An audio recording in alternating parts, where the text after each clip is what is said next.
మరో breaking news చూస్తున్నాం. TDP కేంద్ర కార్యాలయంపై దాడి కేసులో విచారణ, వైసీపీ నేతల విచారణ కాసేపటి క్రితం ముగిసింది. మంగళగిరి రూరల్ పోలీస్ స్టేషన్కు లేల అప్పిరెడ్డి, జోగి రమేష్, దేవినేని అవినాష్, ఎమ్మెల్సీ తలసీల రఘురాం వెళ్లారు. సుప్రీంకోర్టు ఆదేశాల ప్రకారం పాస్పోర్ట్ పోలీసులకు సరెండర్ చేశారు. తాజాగా పోలీసులు ఇచ్చిన నోటీసులపై కూడా రూరల్ స్టేషన్లో విచారణ జరుగుతుంది. అయితే నిందితులు పోలీసుల విచారణకు సహకరించడం లేదని సమాచారం. వైసీపీ నేతల అనుచరులు స్టేషన్ బయట ఎదురు చేస్తున్నారు.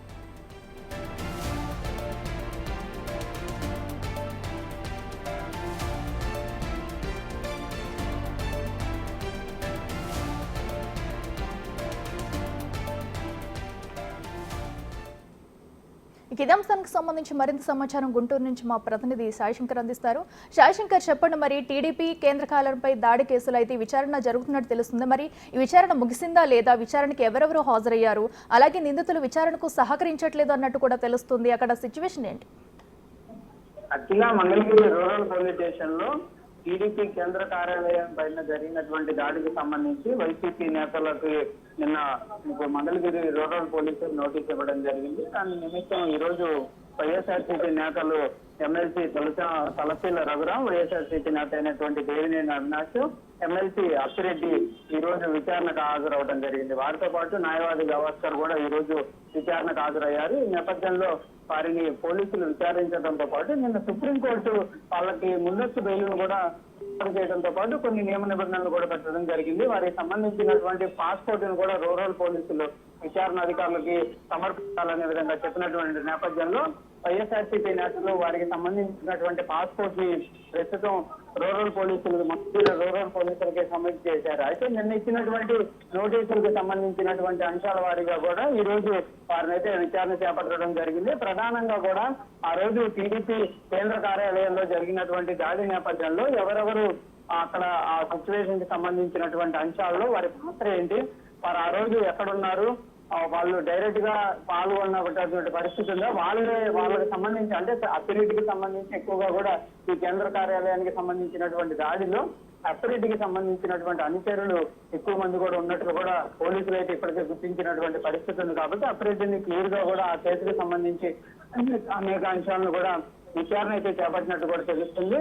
దాంతో పాటు దేవినేని అవినాష్, అదేవిధంగా తలసీల రఘురాంకి సంబంధించినటువంటి పాత్రలను కూడా పోలీసులు అయితే కొన్ని కీలకమైనటువంటి అంశాలను కూడా సేకరించినట్టు తెలుస్తుంది. అయితే పోలీసులు ఏ అంశాలను కూడా ప్రస్తావించినా కూడా వాళ్ళు మాత్రం తమకు ఈ కేసుకు సంబంధించి ఎలాంటి సంబంధం లేదు అనే విధంగా కూడా వివరణ అయితే ఇచ్చినట్లు కూడా తెలుస్తుంది. ప్రధానంగా ఈ కేసుకు సంబంధించినటువంటి అంశంలో తాము అసలు లేము, ఈ కేసులో కావాలని చెప్పే ప్రభుత్వం అక్రమంగా తమల్ని వెలికిచ్చేటటువంటి ప్రయత్నం చేస్తుంది అనే విధంగా కూడా వివరణ ఇచ్చినట్లు కూడా వాళ్ళు చెప్పినట్లు కూడా మనకు సమాచారం అందుతుంది. అయితే పోలీసులు కూడా పలుమార్లు ఒకే క్వశ్చన్ ని అడిగారు అనే విధంగా కూడా వారికి సంబంధించి లాయర్ కూడా కొంతసేపటి క్రితం మీడియాతో మాట్లాడుతూ కూడా చెప్పడం జరిగింది. కావాలని చెప్పి నేతల్ని విసిగిచ్చేటటువంటి ప్రయత్నం చేశారనే విధంగా ఆయన వివరణ ఇచ్చారు.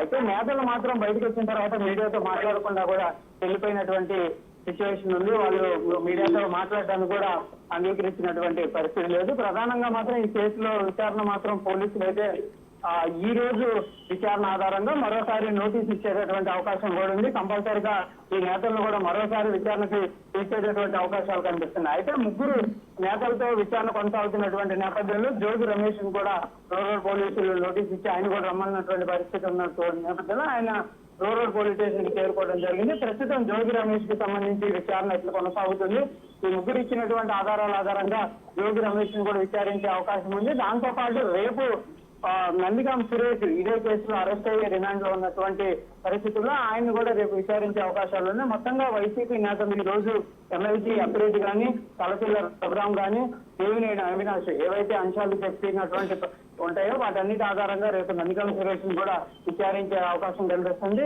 మొత్తంగా మాత్రం ఈ కేసుకు సంబంధించినటువంటి అంశంలో హైకోర్టులో బెయిల్ నిరాకరణ తర్వాత అజ్ఞాతంలోకి వెళ్ళినటువంటి అప్పిరెడ్డి ప్రస్తుతం ముందస్తు బెయిల్ సుప్రీంకోర్టులో పొందినటువంటి నేపథ్యంలో ఈ రోజు రూరల్ పోలీస్ స్టేషన్ కి విచారణ నిమిత్తం అజ్ఞాతం వీడి వచ్చినటువంటి పరిస్థితుల్లో పెద్ద సంఖ్యలో కూడా అప్పిరెడ్డికి సంబంధించినటువంటి అనుచరులు, వైఎస్ఆర్సీపీకి సంబంధించినటువంటి కార్యకర్తలైతే పెద్ద సంఖ్యలో కూడా మంగళగిరి రూరల్ పోలీస్ స్టేషన్ కి వచ్చారు. వాళ్ళందరూ కూడా వాళ్ళని చూసి కూడా పెద్ద ఎత్తున కూడా నినాదాలు అయితే చేసినటువంటి సిచ్యువేషన్ ఇక్కడ కనపడింది. మొత్తంగా మాత్రం అథారిటీకి సంబంధించి మాత్రం వివరాలు కూడా పోలీసులు సేకరించినట్టు తెలుస్తుంది. ఆయన ఎక్కడ ఉంటున్నారు ఏంటి, ఒకవేళ ఈ విచారణ నిమిత్తం ఎప్పుడు రావాలన్నా కూడా రావాలంటే ఆయనకు సంబంధించి ఏ నెంబర్ ని కాంటాక్ట్ చేయాలి అనే విధంగా అన్ని రకాల వివరాలను సేకరించారు. దాంతో పాటు పాస్పోర్ట్ కి సంబంధించి ముగ్గురు నేతల నుంచి కూడా పాస్పోర్ట్ వివరాలు వాటిని కూడా సబ్మిట్ చేస్తున్నారు అనే విధంగా మనకి సమాచారం అందుతుంది. Akhila. Right Sai Shankar, thank you.